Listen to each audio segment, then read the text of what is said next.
পরবর্তী প্রশ্ন হচ্ছে, আমার সেতী রোগ আছে, যার কারণে আত্মীয় স্বজন বন্ধু বান্ধবের সামনে বিব্রত বোধ করি।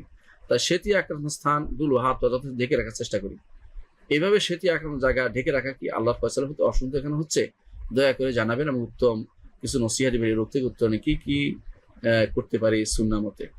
দেখুন, এটা একটা আল্লাহর পরীক্ষা। শ্বেত রোগটি একটা আল্লাহর পরীক্ষা, কোনো সন্দেহ নেই যে এটার জন্য অনেক বিব্রত হয় এবং অনেক সময় অনেকের কষ্ট হয়। আল্লাহ তাআলা আপনাকে এটা দিয়ে পরীক্ষায় নিবেদিত করেছেন। আপনি এটা যদি লুকিয়ে রাখেন কোনো সমস্যা নেই, গুনাহ হবে না। কারণ লুকিয়ে রাখার অর্থ হচ্ছে এটা আপনাকে যেন ঘৃণা না করে, নিজেকে কেউ বিপদে ফেলা কিন্তু বলে না। কিন্তু এটা আল্লাহর আল্লাহর ফয়সালার প্রতি অসন্তুষ্টি হিসাবে নয়। আপনি কেন করছেন? আপনি নিজেও বলেছেন যে বিব্রত বোধ করে বন্ধু বান্ধব আত্মীয় স্বজন দেখলে অনেক সময় আমাকে ঘৃণা করবে বা আমার প্রতি দূরে থাকবে, আমার কাছে দাঁড়াবে না, ভয় পাবে।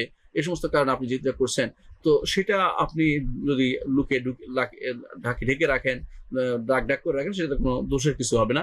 আল্লাহ তাআলার সাথে আপনার সম্পর্কটি একান্ত অন্তরের সম্পর্ক। এটা আপনি অন্তরে যদি কোনো আপনি তার বিরোধী ফয়সালার বিরুদ্ধে মনে কষ্ট না থাকে, তাহলে আপনি আলহামদুলিল্লাহ এটার জন্য ঢেকে রাখার জন্য আল্লাহ তাআলা আপনাকে পাকড়াও করবেন না। তবে বোন মনে রাখবেন, এগুলো যেহেতু আল্লাহ তাআলার পক্ষ থেকে আপনাকে পরীক্ষা করানো হচ্ছে, এজন্য আপনার উচিত এই পরীক্ষা যেন আল্লাহর কাছে প্রথমে দোয়া করা, আল্লাহ যেন আপনাকে পরীক্ষা থেকে উত্তীর্ণ করে। বলবেন যে আল্লাহ, আমি তো বিপদে পড়েছি, রব্বি আন্নী মাসানি দুররু ওয়া আনতা আরহামুর রাহিমিন। আল্লাহর কাছে এই দোয়া বেশি বেশি করবেন, আল্লাহ আমি তো বিপদে পড়েছি, আপনি আমাকে দয়া করুন। রব্বি আন্নী মাসানি দুররু ওয়া আনতা আরহামুর রাহিমিন, এই দোয়া বেশি বেশি করবেন।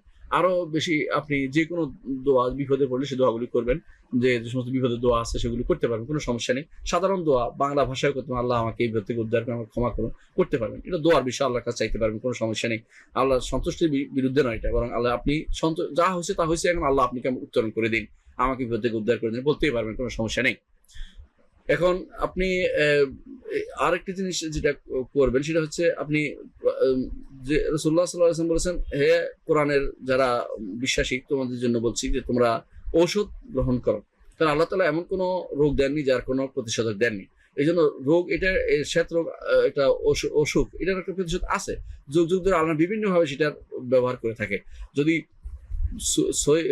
আকীদা বিরোধী না হয়, যদি আকীদা বিরোধী না হয়, তাহলে আপনি কিন্তু যে কোনো ঔষধ হিসাবে ব্যবহার করতে পারবেন। এটা রুকিয়া শারঈয়া ব্যবহার করতে পারবেন, যেটা শরিয়া বিরোধী না হয়। কোরআন হাদিসের শব্দ হইতে জরুরি না, বরং কেউ যদি কোনো কিছু দিয়ে ফু দেয়, সেটাও জায়েজ আছে, যদি সেটা শরিয়া বিরোধী কোনো কুফরি কালাম না হয়, তাহলে সেটাও পড়া যায়। যদি কোনো বললো যে যা যা তোর চলে যা, আল্লাহর পক্ষ থেকে বিভিন্ন রকমের যে সমস্ত অনেকে করে ঝাড়ফুঁক করে, সেটাতে নিষিদ্ধ কিছু নাই, যতক্ষণ পর্যন্ত না সেটা শিরকের পর্যায়ে না যায়।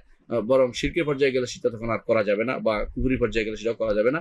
এর বাইরে যে সমস্ত যদি বিভিন্ন চিকিৎসার মাধ্যমে, বিভিন্ন গাছগাছার চিকিৎসা বা বিভিন্ন রকমের বিভিন্ন ঔষধ কেউ খেয়ে যদি কোনো ভালো হতে পারে, আলহামদুলিল্লাহ শরীয়ত এটাকে অনুমোদন করে, সেটা কোনো সমস্যা বলে না। কিন্তু মনে রাখবেন, যদি প্রমাণিত না হয়, যেমন গাছগাছালির যে ইয়াটা দ্রব্য গুণের জিনিসটা প্রমাণিত নয়, তারপরে করছে, ধরেন শামুক লাগাই দিল, অথচ শামুকের সাথে মরা শামুকের কোনো কাজ নেই, আসলেই এমন কিছু করা যাবে না। যেগুলো লটকায় রাখলো, তাবিজ দিল, এগুলো করা যাবে না।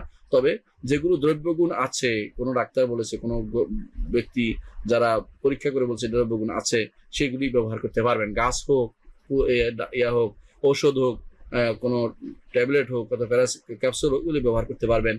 গাছগাছালি বা কোনো কিছু, অথবা সেটা রস, এগুলি ব্যবহার করতে পারেন। ঝাড়ফুঁক, সেগুলি আপনার জন্য অনুমোদিত। কারণ এই সবার জন্য, ঝাড়ফুঁকের জন্য কোরআন হাদিসের শব্দ হওয়া শর্ত নয়, তবে শিরক এবং কুফর মুক্ত হওয়া শর্ত। আশা করি বিষয়টি বুঝছেন।